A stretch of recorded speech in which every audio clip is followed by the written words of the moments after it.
नमस्कार, मी आरती. Maharashtra express news मध्ये आपले स्वागत. तर पाहूया आजच्या काही विशेष घडामोडी. मुंबई उपनगरात ई चलनाचा गैरवापर होत असून टार्गेट पूर्ण करण्यासाठी वारंवार ई चलन कारवाई केली जात आहे. हा मुद्दा राज्याच्या नागपूर हिवाळी अधिवेशनात उबाटा पक्षाचे आमदार अनिल परब यांनी आक्रमकपणे मांडला. याविषयी राज्य सरकारचे धोरण तयार करून गरिबांना ई चलनाच्या तावडीतून सोडवावे अशी मागणी देखील केली. सत्य परिस्थितीत मुंबई तसेच उपनगरात मोठ्या प्रमाणावर ई चलनाचा गैरवापर होत असून रिक्षा चालक, मोटरसायकल चालक यांच्यावर ई चलनाची कारवाई केली जाते. या मुद्द्यावर सभागृहात बोलताना अनिल परब म्हणाले, परिवहन कायदे हे केंद्राचे आहे, परंतु उपकायदे राज्याचे आहे आणि उपकायद्यांमध्ये टार्गेट हा विषय मोठा आहे. त्यामुळे सकाळी हवालदार उठतो आणि टार्गेटच्या मागे लागतो. मुंबईमध्ये उपनगरात मोठ्या प्रमाणावर स्लम भाग आहे. प्रत्येकाच्या घरामध्ये मोटरसायकल आहे. या मोटरसायकल घराच्या समोर उभं करायला जागा नाही. त्यामुळे मुंबईचे सगळे रस्ते, त्यात रिक्षा, मोटरसायकल ह्या रस्त्यावर उभ्या असतात. रात्री पार्किंग करायला जागा नसते. त्यांचे उदरनिर्वाहाचे ते साधन असते. सकाळी कॉन्स्टेबल येऊन सगळ्यांचे फोटो काढून घेऊन जातो आणि महिन्यामध्ये 5 ते 6 वेळा त्यांना चलान मारतो. अशा गरीब लोकांना रिलीफ देण्यासाठी सरकार यावर काही उपाययोजना करणार का? टार्गेट पूर्ण करण्यासाठी ई चलनाचा जो गैरवापर केला जातो त्यातून गरिबांना काही मार्ग मिळावा अशी आमची मागणी आहे. असाच एक अजब प्रकारचे उदाहरण 2 महिन्यांपूर्वी कल्याण पश्चिम मोहने रोडवरती विलास कर्वे यांच्यासोबत घडला होता. त्यांनी सांगितले, मी कल्याण पश्चिम मध्ये राहत असून 17 ऑक्टोबरला सकाळी 9 वाजेच्या सुमारास आहेर ऑटो सर्व्हिसिंग सेंटर मोहने रोडवरती माझी गाडी सर्व्हिसिंगसाठी दिली होती. सायंकाळी 7 वाजता मी डिलिव्हरी घेतली. त्या बिलाचा पुरावाही माझ्याकडे आहे. त्याच दिवशी सायंकाळी 4:57 कल्याण ट्रॅफिक कडून एक चलन आलं. हा जो प्रकार बघून मीही चलन भरण्यास स्पष्ट नकार दिला असून सर्व पुरावे संबंधितांकडे दिले आहे. प्रश्न 500 रुपयाचा नसून जो काही गैरप्रकार होत आहे त्याचा आहे.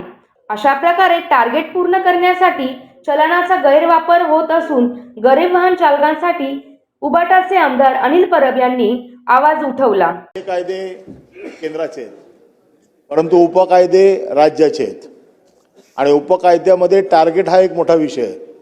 त्याच्यामुळे तो सकाळी हवालदार उठतो आणि तो टार्गेटच्या पाठी लागलेला असतो.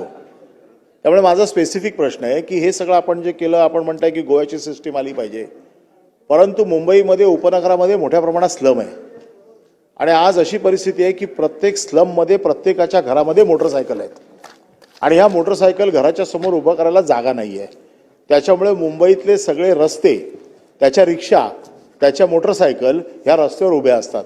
रात्री तो पार्क करायला त्याला दुसरी जागा नसते. त्याचं उदरनिर्वाहाचं साधन ती रिक्षा असते आणि सकाळी येतो कॉन्स्टेबल आणि सगळ्यांचे फोटो काढून घेऊन जातो आणि महिन्यामध्ये 5-5, 6-6 वेळा त्याला चलान मारतो.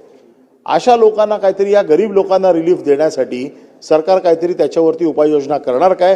कारण शेवटी या गरिबाच्या पोटापाण्याचा प्रश्न आहे.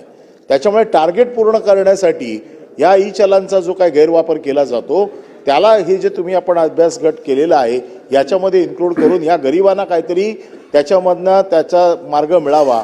कारण आमच्याकडे रिक्षावाले येतात, साहेब 8-8, 10-10 वेळा आम्हाला चलान मारले, आम्ही आता काय करायचं, आमच्याकडे रिक्षा उभी करायला जागा नाही आहे. मोटरसायकलमध्ये आज प्रत्येक घरामध्ये मोटरसायकल आहे. त्याच्यामुळे याच्या बाबतीमध्ये राज्य सरकारने एक धोरण तयार करावं आणि ह्या गरिबांना याच्यातनं ह्या ई चलनच्या भानगडीतनं सोडवावं.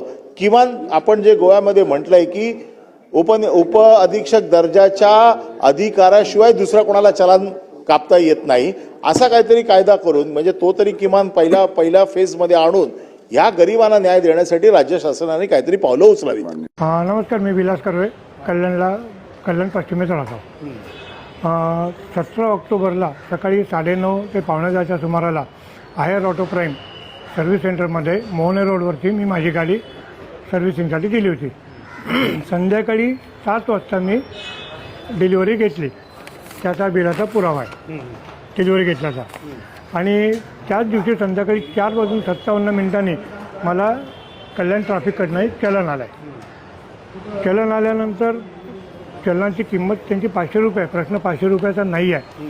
त्यांनी फोटो पाठवले, ते त्या लोकेशनचे आहेत, मला मान्य आहे. पण त्या लोकेशनवरती त्यांनी जे अक्षररेखा लॅटलाऊन जे दिले आहेत ते त्यांनी पसरी पुलाचे दिले आहेत. ह्या सगळ्याचे मी स्क्रीनशॉट काढून ठेवलेले सगळे पुरावे माझ्याकडे आहेत. चलन आल्यानंतर ग्रीव्हन्सेसमध्ये मी माझी तक्रार त्यांना नोंदवली की तुम्ही म्हणता त्याप्रमाणे चलन मला मिळालं आहे, पण माझी गाडी 17 ऑक्टोबरला सकाळी 9:30 नंतर हायर ऑटो प्राईममध्ये होती.